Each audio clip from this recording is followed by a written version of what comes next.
Olá, gente. Bom dia. Dando continuidade ao nosso conteúdo, nós vamos continuar falando sobre os estados absolutistas. Lembrando que a gente está vivendo um momento, quando eu falo a gente, é pelo período, né?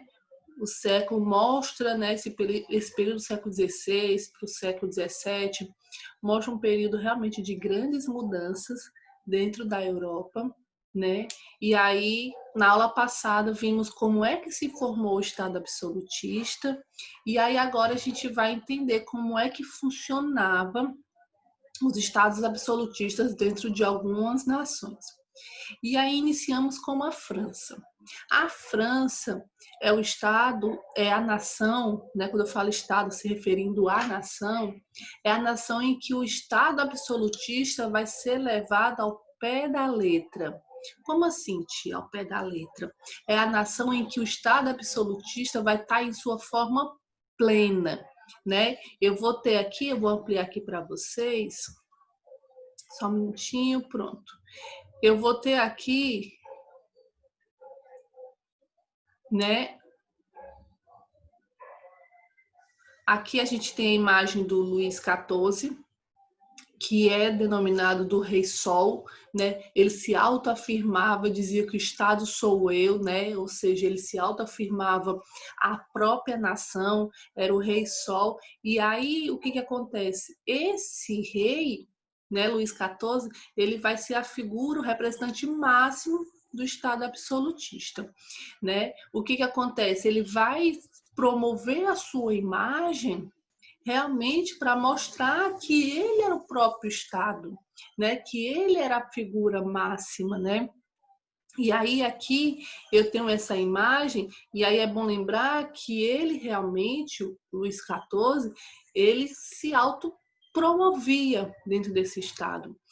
Alguns historiadores falam que ele vivia realmente uma encenação dentro do seu palácio, né? Ou seja, as pessoas iam assistir a sua vida de verdade, como ele se comportava, como ele se alimentava, ou seja, as pessoas assistiam isso.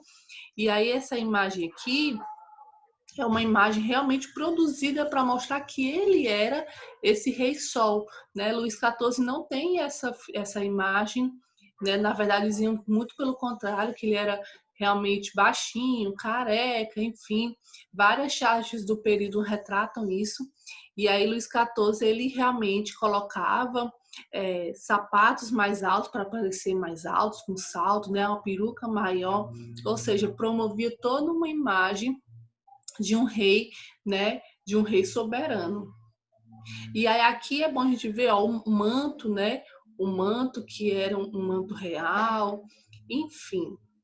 E aí nesse período a gente tem a Guerra dos 100 Anos, que foi um dos maiores conflitos do período, né? Que foi dado entre as batalhas entre a nação inglesa e a francesa, né? Entre os ingleses e franceses. E aí o que acontece? Ela iniciou no século XIV e terminou no século XV. E aí a disputa realmente era por território. Nesse período, a terra é o maior objeto de disputa entre as nações, né?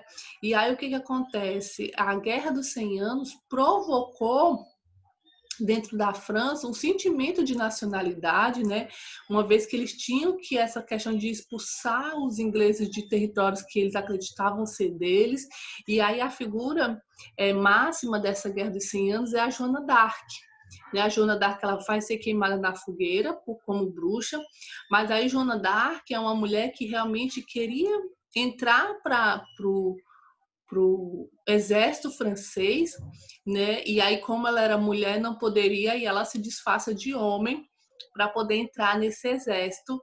E aí acaba, depois de um tempo, né, ela realmente se destaca como um soldado e tudo mais, mas depois de um tempo ela é descoberta e aí ela acaba sendo queimada como bruxa, ok? E aí o que acontece? O Estado absolutista ele vai dividir a sociedade, principalmente a francesa, em algumas camadas, né, em alguns grupos sociais. Então, eu vou ter o primeiro estado, que era realmente formado pelo clero, né, ou seja, os bispos, cardeais, enfim, eram formados pelo primeiro estado. O segundo estado era formado pelos nobres e a grande maioria se concentrava, deixa eu passar aqui, no terceiro estado, que era a população no geral, né? A população no geral que comerciantes, camponeses, os burgueses, né? E aí é interessante que a gente tem uma parte da burguesia chamada de sans-culottes, né? Que é devido à vestimenta, a sua vestimenta. Eles usavam, deixa eu abaixar aqui, eles usavam essas calças, né? E aí eles eram chamados assim de sans-culottes, devido à calça que eles usavam. Ok? Que era sem culottes, né? Porque eles não tinham essa questão. E aí o que acontece? É um período em que eu tenho um autoritarismo dos governos, né, principalmente por parte do rei, mas é um período que também há um crescimento grande da burguesia, principalmente dentro da França, é bom lembrar. Né? E aí o que acontece? Esse comércio intenso provocado pelo mercantilismo que a gente viu na nossa aula passada vai proporcionar dentro da França uma burguesia forte, uma crescente burguesia, né? Que anos depois vai ter aí umas questõezinhas ligadas a eles. Mas e aí essa ascensão da burguesia, o crescimento da burguesia, faz com que ocorra uma mobilidade social, ou seja, as pessoas poderiam enriquecer, né, devido ao comércio, e aí teriam melhores condições. É claro que elas não teriam essas condições políticas ainda, mas econômicas elas já teriam melhores condições, ok? Galerinha, essa página aqui, 295, é para fazer, ok? E vamos para as próximas páginas. E aí, como eu falei para vocês, o absolutismo ele vai dominar o restante da Europa toda, né? A gente vai observar o absolutismo em Portugal, o absolutismo na Espanha, na Inglaterra, né? E aí eu tenho algumas figuras máximas. O absolutismo em Portugal, ele vai ser caracterizado pelo expansionismo desse país dentro da África, dentro do Oriente, né? Lembre, o mercantilismo ele pedia essa expansão comercial porque ele buscava novos meios de produção, ok?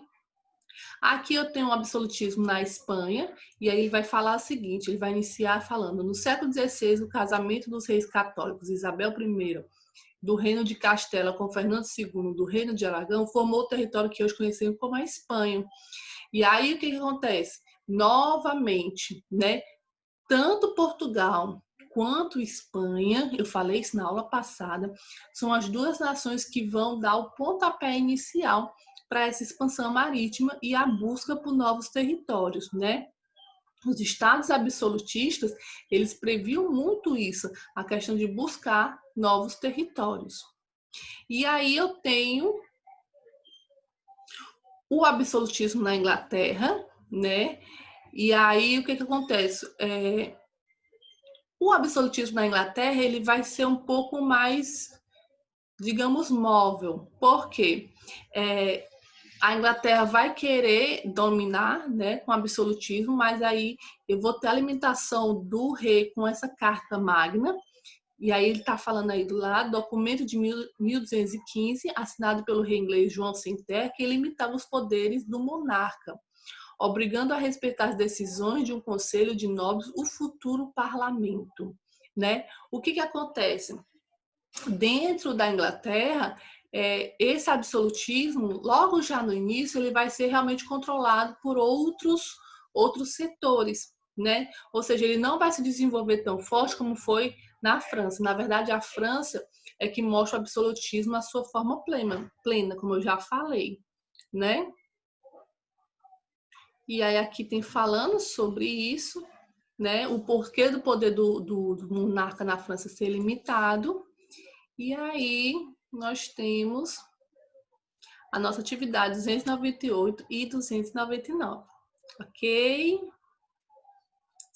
Mais a gente debate na nossa videoconferência. Bye!